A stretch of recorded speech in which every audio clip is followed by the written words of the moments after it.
Hi everyone, Gil at CloseCallSports.com. We have an NC2A question, UConn-Virginia, top of the second, 1 out, 1 on, 2-2 count. This is going to be an interesting play. The runner's running on the pitch. Take a look, see if you notice anything. To the people around you, and you just have to stay composed at all times. Swing and a miss for strike 3, and a throw down to second is just tardy. Okay, so it appears the batter has struck out, and it appears the runner is safe at second on the steal. One thing that I want you to notice is the situation. It is less than 2 out with a runner on first and a 2-2 count. So what does that mean? This is an uncaught third strike situation where the batter is out because first was occupied less than 2 outs. But watch the interaction with the batter's foot and the ball. Change of direction. Did he kick it inadvertently, unintentionally? But did he kick it? What is the rule on that? We'll get to that in a second. But first, I think that the broadcaster puts this a little better than I can. Crawford's hand did get in ahead of the tag of Kent, but what I didn't realize in live action was Michaels was ready to pick up the ball, and it kicked off the foot of the batter, Winkle. If he's able to pick that up when he thought he was, Michaels is probably throwing him out easily. Okay, so here is the brand new for 2021 NC2A note rule on this situation. Maybe. After a third strike that is not caught by the catcher and the batter runner clearly hinders the catcher and the catcher's attempt to field the ball, the batter runner is out, the ball is dead, and all other runners return to the bases they occupied at the time of the pitch regardless of the number of outs. Okay, that's nice. There was an old rule from P-Buck, old interpret that MLB used, that stated it actually mattered, was it in the vicinity of home plate or not. But again, this is the old rule and doesn't apply.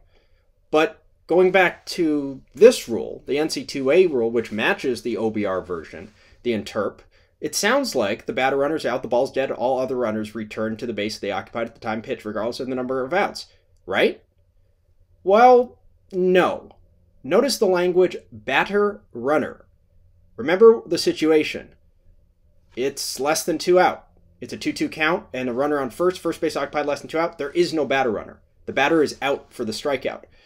And there is an NC2A rule right here that states that if this kick happens, that the hindrance, not only will the batter runner, because it's not a batter runner, it's a batter, be out, but so will the actual runner.